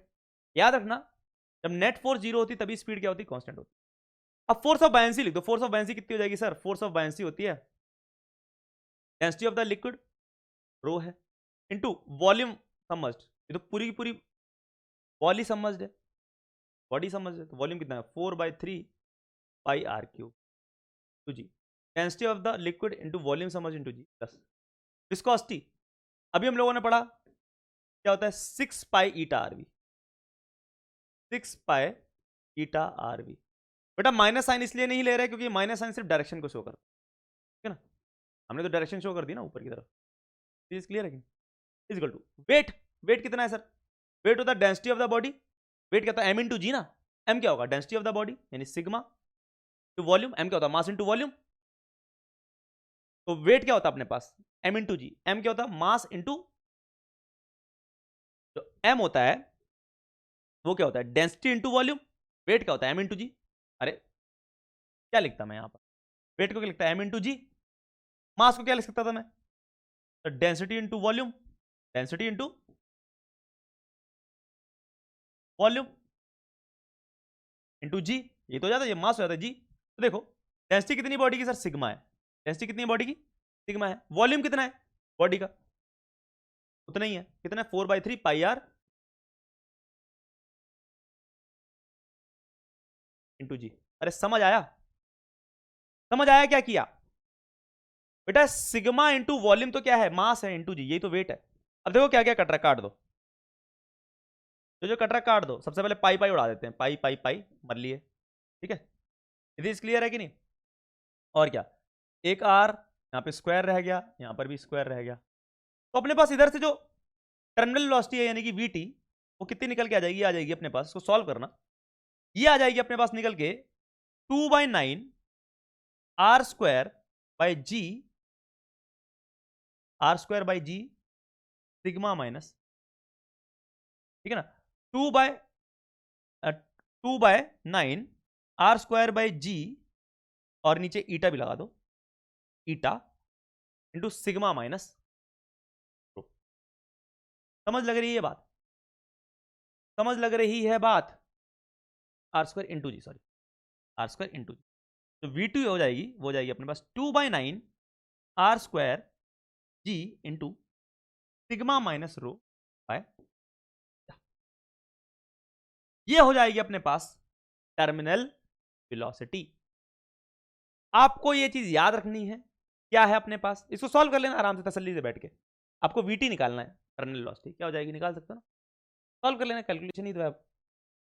आंसर आता है, वो आता है VT यानी टर्मिनल वेलोसिटी, या बोलो यूनिफॉर्म स्पीड, होती है 2/9 आर स्क्वायर यानी कि रेडियस का square to G divided by eta. Eta क्या है, कोफिशिएंट ऑफ विस्कोसिटी, सिग्मा क्या है, density of the body, rho क्या है, डेंसिटी ऑफ द। समझ लग रही बात? ये आंसर अपने पास निकल के आ जाता है। तो याद रखना, बहुत इंपॉर्टेंट है, इतना टाइम नहीं होता तो आप ये सब लगाओ बैठ के पेपर में, आंसर निकालो। आपको याद रखना है क्या होता है, 2/9 आर का square into g divided by eta sigma minus, this is what we have terminal velocity. Derivation समझ में आई? आ सकती है बिल्कुल, ठीक है ना, दिस क्लियर है? ठीक है, तो यहां से देखने से पता चल रहा है, यहां से देखने से पता चल रहा है कि जो टर्मिनल वेलोसिटी है ना बेटा, वो डायरेक्टली प्रोपोर्शनल टू क्या है, रेडियस के स्क्वायर के। डायरेक्टली प्रोपोर्शनल क्या है, रेडियस के स्क्वायर के, यानी कि रेडियस को जितना बढ़ाओगे टर्मिनल वेलोसिटी उतनी ज्यादा बढ़ेगी, है ना। चीज क्लियर है? तो जल्दी से क्वेश्चन देख लेते हैं। Uniform speed of 2 centimetre, uniform speed का मतलब कोई टर्मिनल वेलोसिटी या टर्मिनल स्पीड बोल लो, of 2 centimetre diameter, ball is 20 centimetre per second. हमको पता है कि टर्मिनल वेलोसिटी क्या है, डायरेक्टली प्रोपोर्शनल टू आर का स्क्वायर है। तो अगर डायरेक्टली प्रोपोर्शनल टू आर का स्क्वायर है तो डायमीटर के भी स्क्वायर के directly proportional. Uniform speed of 2 centimetre diameter ball is 20 centimetre per second in a viscous fluid, then the speed of 1 centimetre diameter ball in the same liquid कितनी हो जाएगी, बताओ जल्दी बताओ। डायमीटर आपने क्या कर दिया, डायमीटर को आपने क्या कर दिया, आधा कर दिया ना, 2 सेंटीमीटर से क्या कर दिया, 1 सेंटीमीटर कर दिया। 2 सेंटीमीटर से क्या कर दिया, 1 सेंटीमीटर। अगर आपने डायमीटर को आधा कर दिया, ठीक है ना, तो क्या है, डायमीटर का स्क्वायर है ना, डायमीटर का स्क्वायर है। तो जो अगर तो बेटा डायरेक्टली प्रोपोर्शनल टू डायमीटर होती, डायमीटर का स्क्वायर नहीं, तो फील करने वाली बात है, इतना टाइम नहीं, क्या पैसे लगा लगा के देखो। Terminal velocity directly proportional to d होती, डी स्क्वायर नहीं होती। तो अगर आप डायमीटर को आधा करते तो टर्मिनल वेलोसिटी भी आधी हो जाती, लेकिन डायमीटर का स्क्वायर है, यानी कि आप कर क्या रहे हो, आप कर क्या रहे हो, जो नई जो टर्मिनल वेलोसिटी आएगी वीटी डैश, वो डायरेक्टली प्रोपोर्शनल क्या है, डायमीटर का क्या है, आधा कर दिया। पहले डायमीटर अगर 2 सेंटीमीटर था, 1 सेंटीमीटर, यानी डायमीटर का आधा कर दिया, यानी कि वीटी डैश क्या हो जाएगा, d square by 4। VT square is directly proportional to d square by 4। समझ लग रही है बात? यानी कि जो अपने पास टर्मिनल वेलोसिटी है वो क्या हो रही है, एक तरह से 1/4 हो जाएगी पहले से, क्योंकि डायमीटर आप क्या कर रहे हो, आधा कर रहे हो, 2 से 1 कर रहे हो, 2 से 1 कर रहे हो। अब यहां पे डी का स्क्वायर है, तो आप क्या कर रहे हो, डी बाई 2 कर रहे हो ना, नई टर्मिनल वेलोसिटी डी बाई 2 के अकॉर्डिंग आएगी, ठीक है, स्क्वायर, तो डी स्क्वायर बाई 4। अब डी स्क्वायर तो हमको पता है सर किसके प्रोपोर्शनल है, सर डी स्क्वायर प्रोपोर्शनल अपने पास पुरानी वाली के, वीटी के। तो जो नई वाली है वो एक तरह से क्या हो जाएगी अपने पास, वीटी डैश क्या हो जाएगी अपने पास, वीटी बाय, वीटी कितनी है सर, पुरानी वाली कितनी है, तो 20 है, 20/4, यानी कि आंसर कितना आ जाएगा। बट आप करने को तो आराम से तसल्ली से कर सकते हो वो रेशियो डाल डाल के, लेकिन अब ये भी सीखो यार, बहुत टाइम हो गया आपको रेशियो डलवा डलवा के सिखाना, पूरा थाली में परोस के दूं ऐसे ऐसे करके, मस्त लपसी बना के चाट जाओ। अब सीखो ऐसे करके बेटा, टाइम बचता है इससे, ये नहीं सीखो तो कब सीखोगे? ठीक है ना? तो ऐसे सीखा करो भाई। Terminal velocity directly proportional to R square, तो टर्मिनल वेलोसिटी क्या हो जाएगी? डायरेक्टली प्रोपोर्शनल डी का स्क्वायर, डायमीटर का स्क्वायर। अब डायमीटर को आप क्या कर रहे हो? आधा कर रहे हो। अब स्क्वायर है तो 1/4 हो जाएगा, यानी कि अब टर्मिनल वेलोसिटी क्या हो जाएगी? 1/4। ऐसे सीखते हैं। ऐसे जो बच्चे होते हैं ना, जो अच्छे बच्चे होते हैं, ठीक है ना, जिनकी रैंक बढ़िया आती है, वो इतना तो लिखते ही नहीं है, दिमाग में होता है कि सर टर्मिनल वेलोसिटी क्या होती है? डायरेक्टली ऐसे सोच रहे होते हैं, ऐसे कर, अच्छा पढ़ लिया, टर्मिनल वेलोसिटी उनको याद होता है डायरेक्टली प्रोपोर्शनल टू आर का स्क्वायर, तो डायमीटर का स्क्वायर भी होगा। तो अगर डायमीटर आधा कर दिया, इसका मतलब 1/4 हो जाएगी, सीधा आंसर मार। इतना तो लिखते ही नहीं है वो। इतने में भी उनके चले जाएंगे कुछ सेकंड। एक एक सेकंड इंपॉर्टेंट है पेपर में, 50 क्वेश्चन आते हैं। समझ लग रही है बात? अपनी बुद्धि इतनी तेज करो अब। चलो भाई साहब, कर लेंगे सर, बुद्धि तो क्या है। 2018 में सवाल नहीं, ये भी नहीं डाला नीट में कि नहीं, कम से कम 2018 पढ़ा हुआ कोई। A small sphere of radius r falls from rest in a viscous liquid. As a result, heat is produced due to viscous force. Obvious सी बात है भाई साहब, विस्कस फोर्स लगेगी तो हीट प्रोड्यूस होगी, क्योंकि भाई फ्रिक्शन है। The rate of production of heat, rate of production of heat का मतलब क्या होता है? Rate of production of heat, यानी कि dH/dt। ये क्या होता है? पावर ही तो होता है। पावर पूछ रहा है आपसे। When the sphere attains its terminal velocity, जब स्फीयर अपनी टर्मिनल वेलोसिटी पूछे, पावर क्या होता है सर? Force dot velocity. लेकिन कब पूछ रहा है पावर? जब टर्मिनल वेलोसिटी अटेन कर ले, यानी फोर्स डॉट टर्मिनल वेलोसिटी। तो भाई साहब अब एक चीज बताओ, ये जो हीट आ रही है किसकी वजह से आ रही है? विस्कस फोर्स की वजह से। तो ये जो पावर होगी ये भी किसकी वजह से? विस्कस फोर्स की वजह से। समझ लग रही बात? अब खुद बताओ, टर्मिनल वेलोसिटी अगर इस डायरेक्शन में है तो विस्कस फोर्स ऊपर होगी, तो अगर आप डॉट प्रोडक्ट खोलोगे तो माइनस में आ जाएगा अपने पास। अब हमको पता है सर, लल्लू सवाल। कौन सा सवाल? लल्लू सवाल। कैसे करेंगे सर? देखो, समझदारी वाली बात। तेज बच्चे कैसे करते हैं सवाल को? हमको पता है सर एफ वी होता है 6 पाए ईटा आर वी, ठीक है ना? तो एफ वी क्या है sir? Directly proportional to radius है। और वीटी अभी सीखा कि वीटी डायरेक्टली प्रोपोर्शनल टू क्या है? रेडियस का स्क्वायर है। सर एफ वी क्या है? डायरेक्टली प्रोपोर्शनल टू रेडियस है। वीटी क्या है? डायरेक्टली प्रोपोर्शनल टू रेडियस का स्क्वायर है। ये किसके डायरेक्टली प्रोपोर्शनल है बेटा?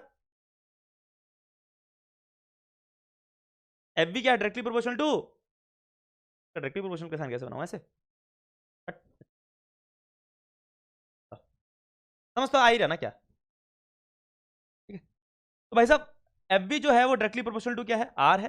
और वी टी क्या है? डायरेक्टली प्रोपोर्शनल टू आर का स्क्वायर। क्योंकि अपने को ये क्या हो गया भाई, सब गायब। आ जाओ, आ जाओ।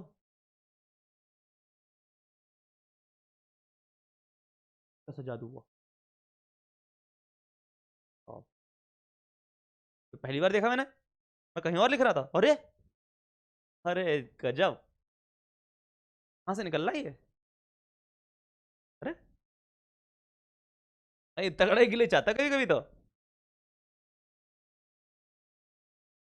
क्या निकल आया बीच में? चल इसमें सवाल है बेटा, जादू हो रहा है। चल देखो, जोक सपाट। क्वेश्चन क्या था भाई? एक स्मॉल स्फीयर है जिसका रेडियस आर है, वो लिक्विड में मूव कर रहा है, इसका फोर्स लग रही है पीछे एफ वी। उसकी वजह से कुछ क्या हो रही है? हीट प्रोड्यूस हो रही है। अपने को rate of production of heat बताना है, नहीं पावर बतानी। टर्मिनल वेलोसिटी उसने अटेन कर लिया, तो पावर क्या हो जाएगी अपने पास? हो जाएगी पावर किसकी वजह से आ रही है अपने पास? फोर्स की। एफ वी, एफ वी पता है आप लोगों को क्या है? सर एफ वी अपने पास डायरेक्टली प्रोपोर्शनल टू आर है। एफ वी क्या अपने पास? डायरेक्टली प्रोपोर्शनल टू आर है। वीटी क्या है sir? Directly proportional to R का स्क्वायर। अभी तो सीखा। एफ वी क्या है? 6 पाए ईटा आर वी, 6 पाए 6 पाए ईटा आर वी। और क्या कहते, वीटी क्या है अपने पास? Directly proportional to R. ये तो आ ही गया था ना। एफ वी क्या है? 6 पाई ईटा आर वी, यानी कि एफ वी जो है वो डायरेक्टली प्रोपोर्शनल टू क्या है? आर है। और वीटी क्या है अपने पास? आर स्क्वायर है, ठीक है ना? तो सर इधर से एफ वी है directly proportional to R, VT है directly proportional to R square, तो जो पावर आएगी वो डायरेक्टली प्रोपोर्शनल टू क्या आएगी? R cube. ये तो आंसर आना चाहिए, ये तो आंसर आना चाहिए। आर क्यूब ऑप्शन में भी है। ये बात गलत है बेटा, गलत है, दिस इज रॉन्ग। ये सही है, इतना सही है, लेकिन ये गलत है। तो एफ बी है वो डायरेक्टली प्रोपोर्शनल टू आर नहीं है। देखने में लग रहा है, देखने में लग रहा है कि F B directly proportional to क्या है, आर। बेटा तुम्हें समझाने के लिए पहले खुद गलत करना पड़ता है कि समझ आए तुम्हें कि तुम कहां गलती कर।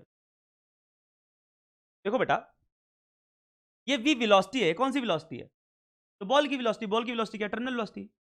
तो बेटा टर्मिनल वेलोसिटी किसके डायरेक्टली प्रोपोर्शनल है यहां पर, वो भी तो आर के स्क्वायर के डायरेक्टली प्रोपोर्शनल है। टर्मिनल वेलोसिटी तो आर स्क्वायर के डायरेक्टली प्रोपोर्शनल है, लेकिन एफबी में क्या आ रहा है, एक आर तो ही साथ में टर्मिनल वेलोसिटी भी है। तो टर्मिनल वेलोसिटी किसके डायरेक्टली प्रोपोर्शनल, आर स्क्वायर के। एक आर और है, तो जो एफबी वो आर के डायरेक्टली प्रोपोर्शनल हुआ कि आर क्यूब के। ओ हो, समझ आया game. This question is game changer, ये क्वेश्चन गेम चेंजर। जहां पे थोड़ी सी सावधानी हटती है दुर्घटना घट। देखो बेटा पावर क्या आएगी, पावर आएगी minus F v into v t, यही तो आएगी। हमको पता सर वीटी तो बढ़िया है, वीटी तो डायरेक्टली प्रोपोर्शनल टू क्या है, आर स्क्वायर है। और एफ वी आर के नहीं है, आर करो गलत हो जाएगा, किसके है, आर क्यूब के। समझ आया कैसे, क्योंकि इसमें भी वीटी है। अरे इसमें भी तो वेलोसिटी है ना, टर्मिनल वेलोसिटी अटेन होगी। टर्मिनल वेलोसिटी क्या है, आर स्क्वायर के प्रोपोर्शनल, एक आर और था तो आर क्यूब बन गया ना। तो एफ वी क्या है, यानी विस्कस फोर्स किसके डायरेक्टली प्रोपोर्शनल है, आर क्यूब के। ये किसके डायरेक्टली प्रोपोर्शनल है, आर क्यूब के। ये प्रोपोर्शनलिटी के साइन है बेटा जो मैं ऐसे डाल रहा हूं, ठीक है ना, कुछ और मत समझ लेना। तो आर क्यूब और आर स्क्वायर मिलकर क्या बना दिया, पावर किसके डायरेक्टली प्रोपोर्शनल है, आर की power 5। This is the answer.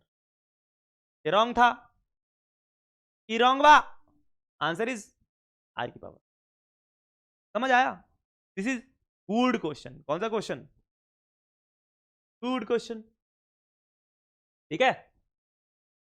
चलो भाई एक सवाल और कर दो, मैं तर जाऊं, ठीक है, चैप्टर निपटाएं। क्वेश्चन क्या है, two equal drops of water are falling through air with steady velocity v. Steady velocity का मतलब वही टर्मिनल वेलोसिटी, यानी कि कांस्टेंट वेलोसिटी।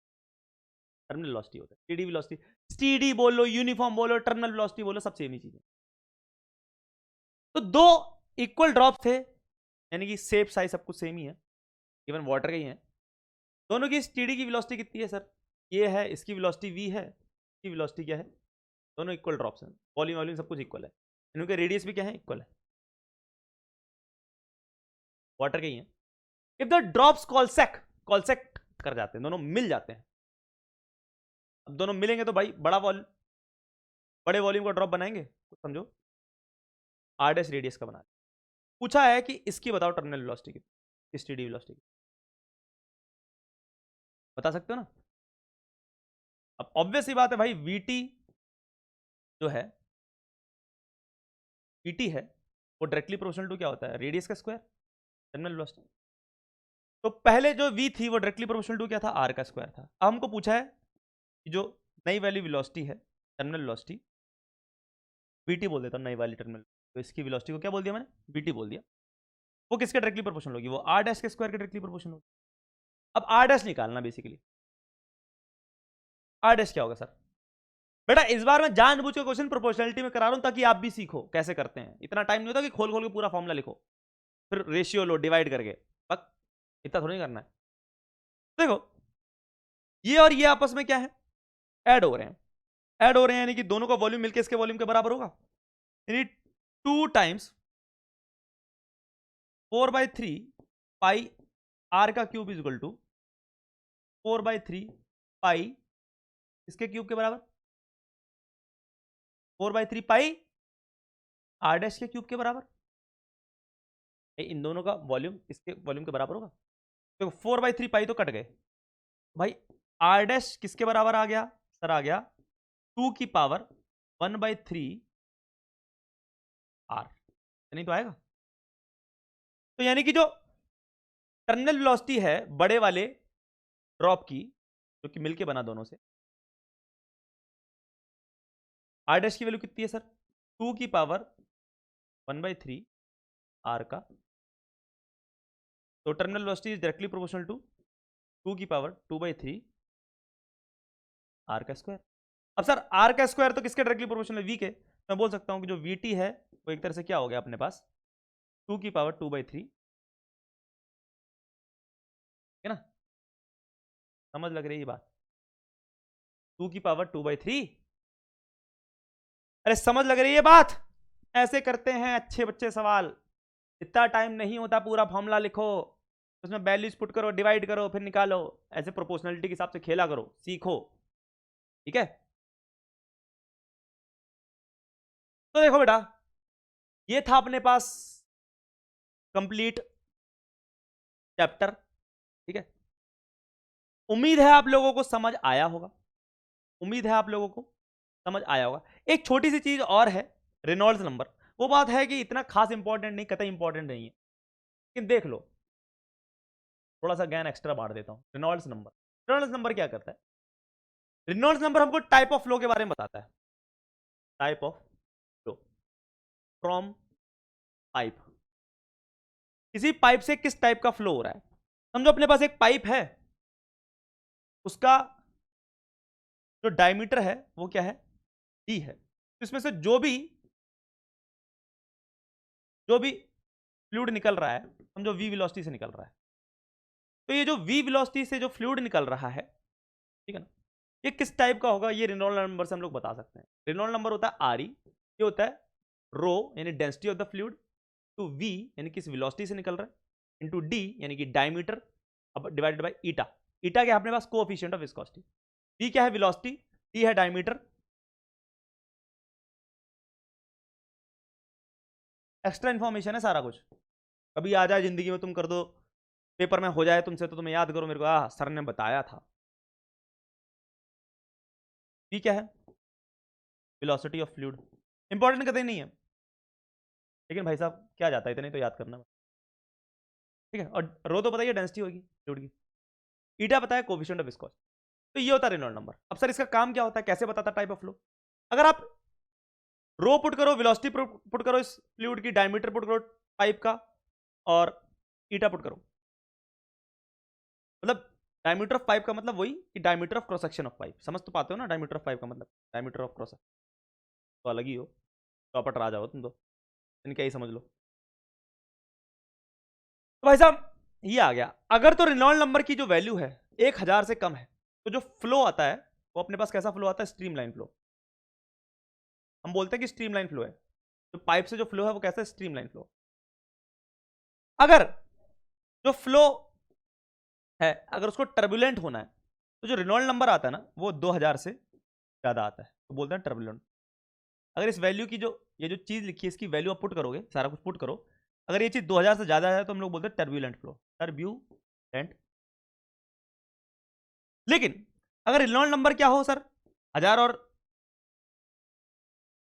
2000 के बीच में हो, तो बेटा ये जो फ्लो होता है ना, ये जो फ्लो होता है, ये एक तरह से आप बोल सकते हो कि कुछ भी फिक्स नहीं है, ये स्टीडी भी हो सकता है यानी कि स्ट्रीमलाइन भी हो सकता है, और टर्बुलेंट भी हो सकता है, कुछ भी बदल सकता है अपने आप को, ठीक है ना। तो इसको पता है कैसे शो करते हैं हम लोग इंजीनियरिंग में, जैसे तुम लोग इक्विलिब्रियम सिचुएशन नहीं शो करते, ऐसे ऐसे शो कर देते हैं हम लोग, कि अपने आप को कभी भी चेंज कर सकता है ये, स्ट्रीमलाइन और टर्बुलेंट के बीच में, स्ट्रीमलाइन और टर्बुलेंट के बीच में ऐसा आ जाता है।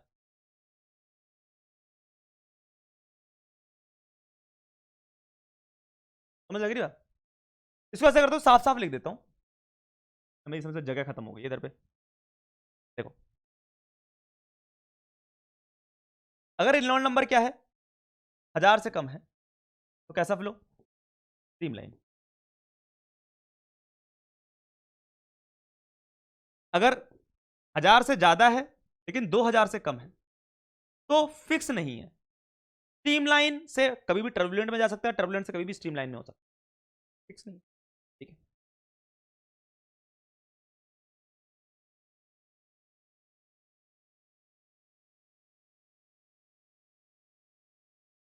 और अगर 2000 से ज्यादा निकल रहा है, तो भाई साहब फिक्स है कि टर्बुलेंट ही है। तो फिक्स कब कब है कि सर जब 1000 से कम हो या 2000 से ज्यादा हो, 1000 और 2000 के बीच में तो फिक्स नहीं है। समझ लग रही है? तो एक्स्ट्रा नॉलेज है, इंपॉर्टेंट नहीं है, लेकिन तब भी इतना सा फॉर्मूला याद करना, अगर आ गया तो तुम्हारे मजे मजे हो जाएंगे, ठीक है। कई टीचर्स बताते हैं ये एक्स्ट्रा नॉलेज, मैं ये नहीं कह रहा, मैं ही बता रहा हूं, लेकिन इतना इंपॉर्टेंट नहीं, बस मैं ये बताने को, ठीक है। तो भाई साहब यहां पर होता है अपना चैप्टर का दी एंड। बहुत मजा आया आपके साथ पढ़ के पढ़ा के, ठीक है ना, बहुत मजा आया आपको पढ़ा के भाई। यहां पर होता है अपना चैप्टर का दी एंड। अब नेक्स्ट क्लास में जो हम लोग चैप्टर स्टार्ट करने वाले हैं वो है अपने पास थर्मल प्रॉपर्टीज ऑफ मैटर, जिसमें हम लोग thermal expansion, calorimetry, radiation, conduction, सबके बारे में बात करने वाले। ठीक है भाई साहब, नेक्स्ट क्लास में मिलेंगे, तब तक के लिए अपना ध्यान रखिए, अपने घर वालों का ध्यान रखिए, पढ़ते रहिए और सवाल सॉल्व